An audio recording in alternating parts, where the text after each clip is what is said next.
everyone out there in the world could be aware that we are now more than a year since COVID-19 was announced. That was followed by a sudden lockdown, if not total lockdown, of most business activities, including lockdown of tourism. Ape tourism in Uganda has been one of the most key revenue generators for conservation. To have the great ape tourism resume, we underwent a rigorous process of putting into place standard operating procedures that we are sure, if strictly adhered to and enforced appropriately, will keep the gorillas and other apes safe amidst tourism. How do we explain this crash? Thank you, Doctor. My understanding, when I look into that graph, it means humans approach gorillas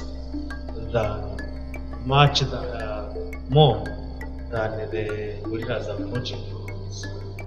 The training as per yesterday, really went very nice. We started with the Buhoma, that is the Bwindi, the Bwindi Impenetrable National Park headquarters in Buhoma, which is the northern sector. All the ranger guides were very active, and the training was very interactive.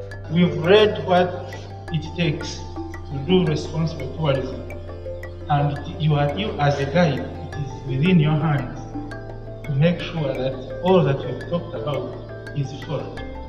Please demonstrate to us. My name is Mehdi. I'm going to be your guide. Yeah, so I understand you're ready for gorilla tracking. We are close regularly to them. They're also close to us. So we don't encourage sick people to visit them. May I know if there is somebody who is sick? Now, when I talk of sickness, I don't mean any disease. We are talking of the contagious diseases, flu, scabies, copies. This training with the Uganda Wildlife Authority Ranger Guides is timely because during the time of the coronavirus pandemic, the mountain gorillas and other great apes are threatened by zoonotic diseases, including the coronavirus pandemic, because tourism is now open and both domestic and internal tourists are coming in. We don't know who is carrying what, so the ranger guides need to be informed of the current standard operating procedures, and they need to feel that they are empowered to manage the tourists before, during and after tracking the mountain gorillas and other great apes.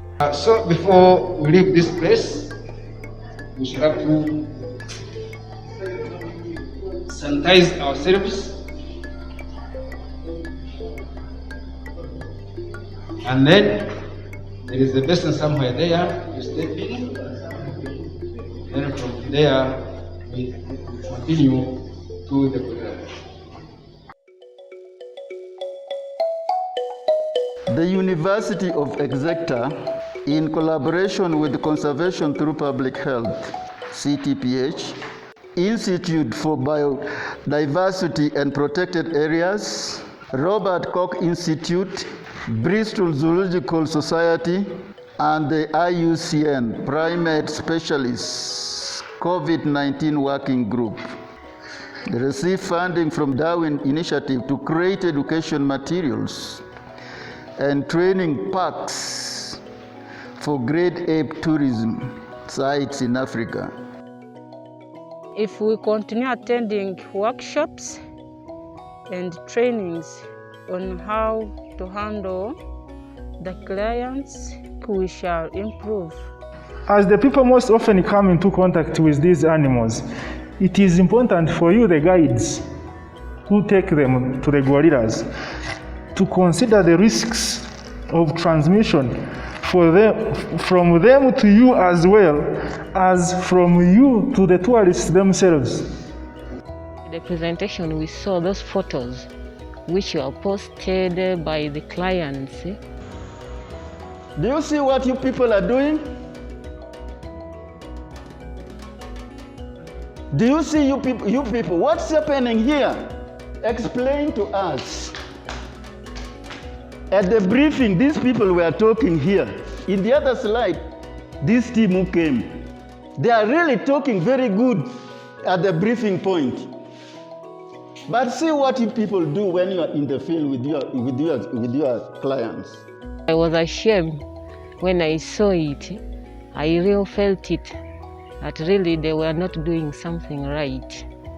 The effect of habituation is that great apes get overexposed to humans, and the risk of disease transmission also increases much more. Now human transmission is the most common transmission of COVID-19, and mostly through droplets and contact. Droplets means you are coughing or sneezing, and there is a certain liquid which comes out. So when it comes out and spreads on other person, and when that person who was coughing or sneezing is infected, definitely the person who received the droplet will be infected. These trainings are important because however much we have sensitized people, there are still those who are not conversant with the information we have been giving. So we are trying to clarify the myths and the facts about COVID-19 and the betterment of getting the vaccination.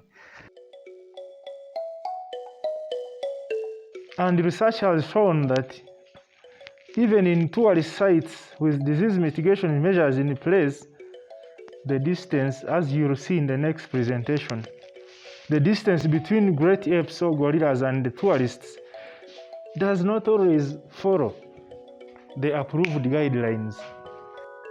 We had relaxed about social distancing, and most of the people could not even wash their hands, but the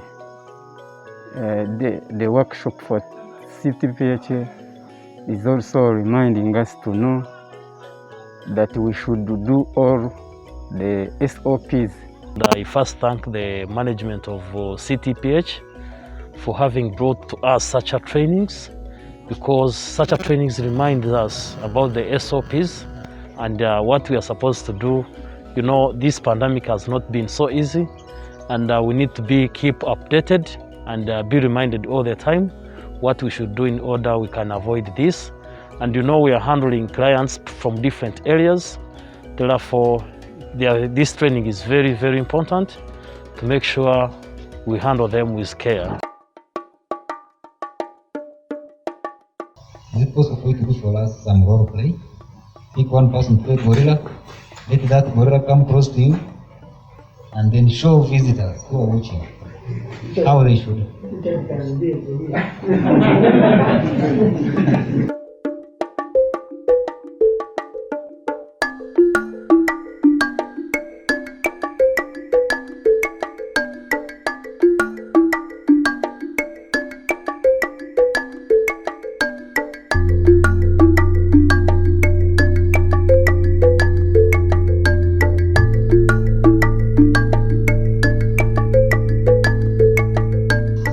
But always be mindful, sometimes you may be in a bad area where behind you is a dangerous cliff. So be mindful of the environment, because the environment guides what best action want to take. When we get such a training, then we are sensitized. And when we are sensitized, then it becomes easier to sensitize the clients, because some clients are not yet so much aware about the COVID pandemic. The ranger guides, who actually are the key people that handle tourists when they go to view these apes, need periodic refresher training, periodic workshops that emphasize the importance of ensuring that the standard operating procedures, the safety guidelines are strictly and continuously adhered to. I like the way they were also concerned about what came out of the presentations from different resource people. So I think this training actually was, to me, I look at it that it was long overdue.